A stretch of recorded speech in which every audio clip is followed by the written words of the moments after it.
Hello everyone, welcome back to the smart exam. मित्रांनो, PYQ प्रश्नपीठ या नवीन सिरीजमध्ये आज आपण MPSCने आजपर्यंत विचारलेल्या काही महत्त्वाच्या प्रश्नांवर आपण डिटेल ॲनालिसिस करणार आहे. चला तर वेळ न घालवता हा अति महत्त्वाचा व्हिडिओ स्टार्ट करू. पहा, पहिला प्रश्न. मित्रांनो, यापूर्वीची PYQ प्रश्नपीठ सिरीजमधील एक व्हिडिओ आपण अपलोड केलेला आहे. तो व्हिडिओ जर तुम्ही पाहिला नसेल तर तो व्हिडिओ देखील तुम्ही पहा आणि त्यानंतर हा व्हिडिओ पहा. ओके, पहा, फुफ्फुसाचे मुख्य कार्य कोणते?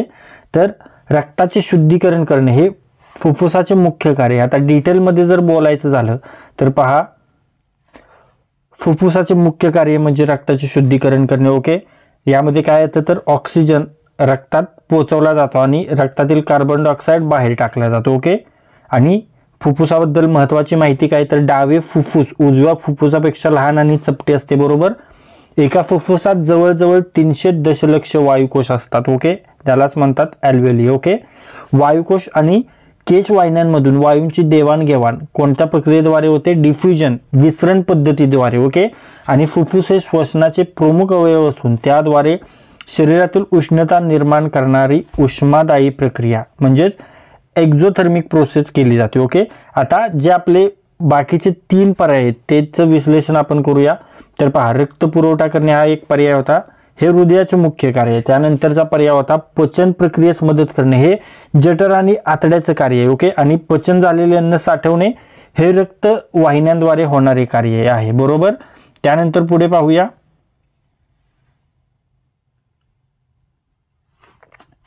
पहा, महत्वाची माहिती आहे, श्वसन प्रक्रियेद्वारे विविध प्राण्यांमध्ये कोणती श्वसन प्रक्रिया असते? ओके, त्वक श्वसन आळ्या, बेडूक, गांडुळामध्ये असतं. श्वासनलिकेद्वारे श्वसन कोळी कीटक करतात.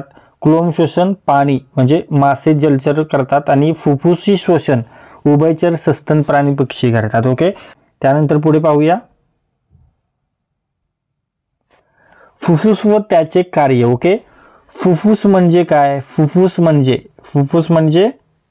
फुफ्फुस हे श्वसन संस्थेचा एक महत्वाचा अवयव आहे. ओके, आणि हे शरीरातील ऑक्सिजनचा पुरवठा व कार्बन डायऑक्साईडचे उत्सर्जन करण्याचे कार्य करते. बरोबर, त्यानंतर पुढे पाहूया. फुफ्फुसाचे मुख्य कार्य कोणते? तर रक्ताचे शुद्धीकरण आपण पाहिलं, वातावरणातील ऑक्सिजन रक्तात पोहोचवणे आणि रक्तातील कार्बन डायऑक्साईड बाहेर टाकणे. ओके, शरीरातील गॅस एक्सचेंज प्रक्रिया नियंत्रित करणे, शरीराचे pH संतुलन राखणे म्हणजे कार्बन डायऑक्साईडच्या प्रमाणावर नियंत्रण ठेवून शरीरातील आम्ल संतुलन राखले जाते. ओके, शरीरातील उष्णता संतुलन म्हणजे श्वासावाटे उष्णता नियंत्रित केली जाते. रक्तदाब नियंत्रण, फुफ्फुसातील एन्झाईम्स रक्तदाब नियंत्रित करण्यास मदत करतात आणि रक्तातील फॅटी सबस्टन्स फिल्टर करण्याचे कार्य करतात. ओके, त्यानंतर पुढे पाहूया. फुफ्फुसाची रचना आणि कार्यप्रणाली. पहा, वायू प्रवाहाचा मार्ग, नाक, तोंड, त्यानंतर श्वासनलिका, त्यानंतर मुख्य ब्रॉक्स, त्यानंतर ब्रॅक्युअल्स आणि त्यानंतर वायुकोश. डिटेलमध्ये पहा तर श्वासनलिकेमधून हवा मुख्य ब्रॉक्समध्ये जाते, त्यानंतर ब्रॉक्सचे विभाजन सूक्ष्म ब्रॉक्युअल्समध्ये होते आणि ब्रॉक्युअलच्या शेवटी वायुकोश असतात, ॲल्व्हेओली. ओके, आणि वायुकोश ऑक्सिजन व कार्बन डायऑक्साईडचे देवाणघेवाणीचे कार्य करतात. बरोबर, त्यानंतर वायुकोशात व त्यांचं कार्य काय तर फुफ्फुसात सर्वात महत्त्वाचा घटक म्हणजे वायुकोश. एका फुफ्फुसात 300 दशलक्ष वायुकोश असतात. वायुकोशाचा व्यास केवळ 0.1 मिमी असतो. जर वायुकोशांचा पृष्ठभाग पसरविला तर 80 चौरस मीटर क्षेत्र व्यापले जाते आणि विसरण डिफ्युजन प्रक्रियेद्वारे ऑक्सिजन रक्तात आणि कार्बन डायऑक्साईड फुफ्फुसात प्रवेश करते. बरोबर, त्यानंतर पुढे पाहूया. आता फुफ्फुसाची रचना पहा, यामध्ये श्वासनलिका आपण पाहिलं, हवा वाहून नेते ब्रॉक्स, उजवी डावी शाखा ब्रॅक्युअल्स, बारीक नलिका असते आणि वायुकोश गॅस एक्सचेंज करणारे घटक असतात. तर विशेष वैशिष्ट्यामध्ये काय आहे तर डावे फुफ्फुस हे उजव्या फुफ्फुसापेक्षा लहान आणि चपटे असते, आपण पाहिलेलं आहे. उजवे फुफ्फुस 3 भागांमध्ये विभाजित असते तर डावे फुफ्फुस 2 भागात असते. ओके, फुफ्फुस प्लुरा झिल्लीने संरक्षित असते. ओके, त्यानंतर पुढे पाहूया. फुफ्फुसा संबंधित महत्वाची माहिती, रक्ताभिसरण, पल्मोनरी सर्क्युलेशन. ओके, फुफ्फुस शुद्ध रक्त तयार करत नाही तर रक्त शुद्ध करतो. ओके, हृदय आणि फुफ्फुस यांच्यातील रक्तप्रवाह कसा होतो तर उजव्या हृदयातून अशुद्ध रक्त फुफ्फुसाकडे जाते, ऑक्सिजन भरलेले शुद्ध रक्त डाव्या फुफ्फुसात डाव्या हृदयात परत जाते. ओके. आणि जी फुफ्फुस धमनी आहे ते अशुद्ध रक्त नेण्याचं काम करते आणि फुफ्फुस शिरा आहेत ते शुद्ध रक्त वाहून नेण्याचे कार्य करतात. ओके. त्यानंतर फुफ्फुसासंबंधीचे आजार देखील पहा. दमा, श्वासनलिकेचे आकुंचन प्रक्रिया होऊन श्वासोच्छ्वास कठीण होतो. त्यानंतर न्यूमोनिया, फुफ्फुसातील संसर्ग, फुफ्फुसात द्रव साचतो. ओके. क्षयरोग, मायकोबॅक्टेरियम ट्युबरकुलोसिस जीवाणूंपासून होणारा संसर्ग आहे. फुफ्फुसाचा कर्करोग मुख्यतः धूम्रपानामुळे होतो. आणि COPD, chronic obstructive pulmonary disease, यामध्ये दीर्घकालीन श्वासाची समस्या येते. ओके. त्यानंतर पुढेचा प्रश्न पाहूया. पहा, ऑपरेशन पोलो हे कोणत्या संस्थानाला भारतीय संघराज्यात विलीन करण्यासाठी चालवले गेले होते? तर ते आहे हैदराबाद संस्थान. ओके. डिटेलमध्ये बोलायचं झालं तर पहा, ऑपरेशन पोलो हा हैदराबाद संस्थानाच्या विलिनीकरणासाठी भारत सरकारने राबविलेली मोहीम होती आणि ही मोहीम 13 सप्टेंबर 1948 ते 17 सप्टेंबर 1948 दरम्यान चालवली होती. भारताच्या गव्हर्नर जनरलने 31 ऑगस्ट 1948 रोजी निजामाला पत्र लिहून रजाकारांवर बंदी घालण्याचा सल्ला दिला, पण त्याने दखल घेतली नाही. ओके. त्यामुळे 7 सप्टेंबर 1948 रोजी भारतीय सैन्याला हैदराबादवर चढाई करण्याचे आदेश देण्यात आले आणि 13 सप्टेंबर 1948 रोजी पहाटे 4 वाजता पोलिश ॲक्शन सुरू झाली आणि भारतीय फौजा 5 वेगवेगळ्या दिशांनी हैदराबादमध्ये प्रवेश करून गेल्या आणि ही योजना जनरल गोडार्ड यांनी तयार केली होती. तर निजामाच्या सैन्याचे नेतृत्व जनरल अल इद्रिसने केले होते. ओके. आणि 17 सप्टेंबर 1948 रोजी हैदराबाद संस्थान अधिकृतपणे आपल्या भारतामध्ये विलीन झालं. ओके. त्यानंतर आणखीन डिटेल पाहूया. हैदराबाद संस्थानचा शेवटचा निजाम कोण होता? तर मीर उस्मान अली होता आणि मीर उस्मान अली 29 ऑगस्ट 1911 रोजी गादीवर आला आणि 1948 पर्यंत हैदराबादचा 7वा व शेवटचा निजाम राहिला होता, मीर उस्मान अली. ओके. आणि इंग्रजांनी त्याला हिज एक्सलन्स हायनेस हा किताब दिला होता कारण त्याने पहिल्या महायुद्धात इंग्रजांना मोठी आर्थिक मदत केली होती त्या कारणामुळे. ओके. त्या कारणामुळे त्याचे स्वप्न स्वतंत्र इस्लामी राज्य निर्माण करण्याचं होतं, त्यामुळे त्याने भारतात विलीन होण्यास नकार दिला होता. ओके. हैदराबाद संस्थानची अधिकृत भाषा कोणती होती? तर ती होती फारसी. आणि शेवटी ऑपरेशन पोलो अंतर्गत भारतीय सैन्याने 13 ते 17 सप्टेंबर 1948 दरम्यान हैदराबादवर नियंत्रण मिळवले आणि संस्थान भारतात विलीन झाले. राईट. त्यानंतर पुढे पाहूया. महाराष्ट्राचा रेखावृत्तीय विस्तार कोणता आहे? महाराष्ट्राचा रेखावृत्तीय विस्तार आहे 72° ते 80° पूर्व रेखावृत्त. ओके. त्यानंतर डिटेलमध्ये बोलायचं झालं तर महाराष्ट्र भारताच्या पश्चिम भागात आहे. रेखावृत्तीय विस्तार आपण पाहिलं 72°, 80°. ओके. रेखावृत्ते कशी असतात? उत्तर दक्षिण पसरलेली असतात आणि पृथ्वीवरील वेळ निश्चित करण्यासाठी वापरली जातात. ओके.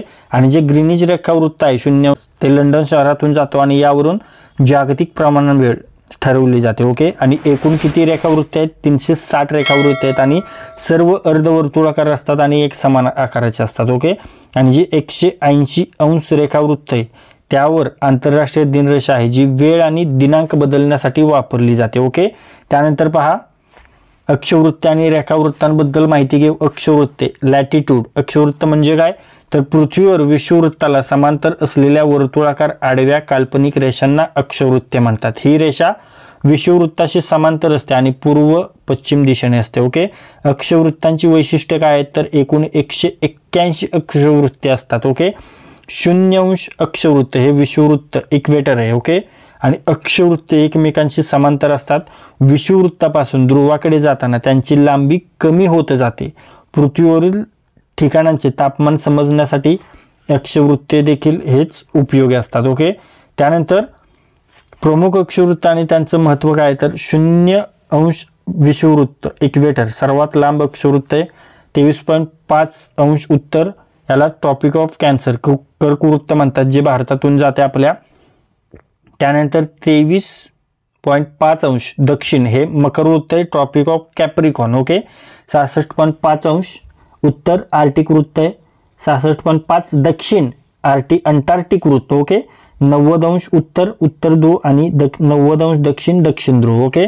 2 अक्षवृत्तांमधील अंतर किती असतं? तर विषुववृत्तावर 111 किलोमीटर सर्वाधिक असतं आणि मकर वृत्त कर्कवृत्तावर 102 किलोमीटर असतं आणि आर्टिक अंटार्क्टिक वृत्तावर 44 किलोमीटर अंतर असतं 2 अक्षवृत्तांमध्ये, हे लक्षात ठेवा. त्यानंतर रेखावृत्ते लॉन्जिट्यूड्स. ओके, रेखावृत्त म्हणजे काय तर उत्तर ध्रुव ते दक्षिण ध्रुव अशा दिशेने जाणाऱ्या काल्पनिक रेषांना रेखावृत्त लॉन्जिट्यूड म्हणतात. ओके, हे अर्धवर्तुळाकार सेमीसर्क्युलर असतात. रेखावृत्तांची वैशिष्ट्ये काय आहेत, 360 रेखावृत्ते असतात. 0 अंश रेखावृत्त ग्रीनिच लंडन शहरातून जाते. सर्व रेखावृत्त आकाराने सारखीच असतात आणि वेळ ठरवण्यासाठी रेखावृत्ते वापरली जातात. बरोबर. त्यानंतर पुढे पाहूया महत्वाची रेखावृत्ते. 0 अंश ग्रीनिच मेरिडियन जागतिक प्रमाण वेळ यावर आधारित आहे.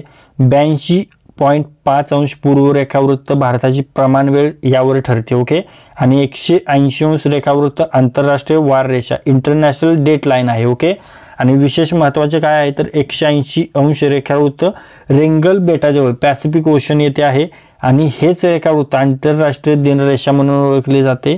तिथे तारखेमध्ये बदल होतो, आपण पाहिले हे. त्यानंतर पुढे पाहूया. पहा महत्वाची रेखावृत्ते काय आपण पाहिलं.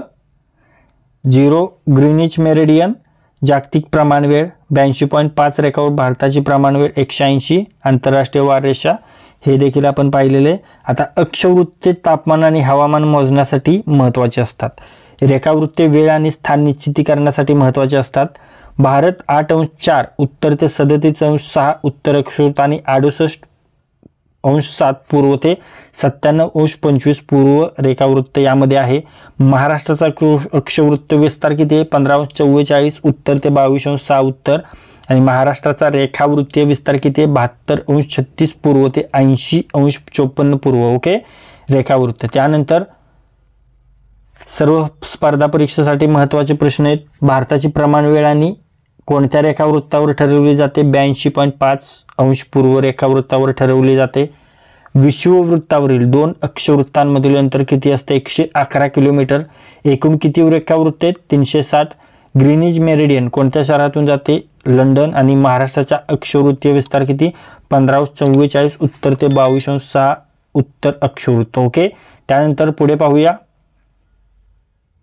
पहा भारत सरकारने राष्ट्रीय उत्पन्न मोजण्यासाठी PC महालनोबिस यांच्या अध्यक्षतेखाली राष्ट्रीय उत्पन्न समिती कोणत्या वर्षी स्थापन केली 1949 मध्ये. ओके, डिटेलमध्ये बोलायचं झालं तर राष्ट्रीय उत्पन्न समितीची स्थापना 4 ऑगस्ट 1949 मध्ये झाली होती. अध्यक्ष आहेत प्राध्यापक PC महालनोबिस. सदस्य होते DR गाडगीळ आणि VK आर्वी राव यांनी पहिला अहवाल 1951 मध्ये सादर केला आणि अंतिम अहवाल 1954 मध्ये सादर केला. ओके, आणि याच समितीच्या शिफारसीनुसार NSO ची स्थापना करण्यात आली. NSO नॅशनल सॅम्पल सर्वेची स्थापना 1950 मध्ये आणि CSO सेंट्रल स्टॅटिस्टिकल ऑर्गनायझेशन याची स्थापना 1954 मध्ये झाली. ओके, त्यानंतर पुढे पाहूया. समितीने राष्ट्रीय उत्पन्नाचा अंदाज मांडला किती तर 8,600 कोटी रुपये. ओके, आणि दरडोई उत्पन्न 246.90 रुपये. समितीने उत्पन्न मोजताना वापरलेल्या मापन पद्धती कोणती निव्वळ उत्पादन पद्धत आणि निव्वळ उत्पन्न पद्धती. ओके, आणि इतिहासातील अन्न महत्वाचे राष्ट्रीय उत्पन्न अंदाज काय तर दादाबाई नौरोजी आणि 1867-68 मध्ये 340 कोटी दरडोई 20 रुपये. ओके, इतका अंदाज लावला होता. विल्यम डिबगीने 390 कोटी आणि दरडोई 17 रुपये इतका अंदाज मांडला होता. ओके, त्यानंतर फिडले शिरास 1942 कोटी दरडोई 80. ओके, आणि VK आर्वी राव यांनी 2301 कोटी आणि दरडोई 78. ओके, आणि VK आर्वी राव हेच राष्ट्रीय लेखा प्रणालीचे जनक आहेत. ओके, त्यानंतर राष्ट्रीय उत्पन्नाच्या अंदाज पद्धती. उत्पादन पद्धत आहे production method, value added method ही कृषी व उद्योग क्षेत्रासाठी वापरली जाते आणि या पद्धतीत देशात एका वर्षात तयार झालेल्या सर्व वस्तू व सेवांच्या किमतीची अंतिम बेरीज केली जाते. उत्पन्न पद्धत इन्कम मेथडमध्ये सेवा क्षेत्रासाठी वापरली जाते. ही अप्रत्यक्ष पद्धत आहे आणि घटक किमतीवर आधारित असते. खर्च पद्धत एक्सपेंडिचर मेथड राष्ट्रीय उत्पन्नाच्या गणनेसाठी विविध क्षेत्रात होणाऱ्या खर्चाचा विचार यामध्ये केला जातो. ओके, महत्त्वाचे मुद्दे काय आहेत तर CSO सेंट्रल स्टॅटिस्टिकल ऑर्गनायझेशन मुख्यतः उत्पादन पद्धत आणि उत्पन्न पद्धतीत वापरली जाते आणि राष्ट्रीय उत्पन्न समिती 1949 ने निव्वळ उत्पादन पद्धत आणि निव्वळ उत्पन्न पद्धतीचा वापर केला होता हे आपण पाहिलेले. तर मित्रांनो, या PYQ प्रश्नपेटी या सिरीजमध्ये आपण महत्त्वाचे प्रश्न अभ्यासलेले आहेत आणि हे सर्व प्रश्न MPSCने विविध परीक्षेमध्ये विचारलेले प्रश्न आहेत. त्यामुळे तुमच्या येणाऱ्या परीक्षेमध्ये या व्हिडिओमधील प्रश्न तुम्हाला नक्कीच दिसतील. जर हा व्हिडिओ तुम्हाला युजफुल वाटला असेल तर या व्हिडिओला लाईक करा. हा व्हिडिओ आपल्या कमीत कमी 10 मित्रांसोबत शेअर करा. आणि जर हा व्हिडिओ तुम्ही पहिल्यांदाच या आपल्या स्मार्ट एक्झाम चॅनलवर पाहत असाल तर या आपल्या स्मार्ट एक्झाम चॅनलला सबस्क्राईब करा आणि बेल आयकॉनला हिट करा. तर लाईक करा, शेअर करा आणि सबस्क्राईब करा. थँक्यू.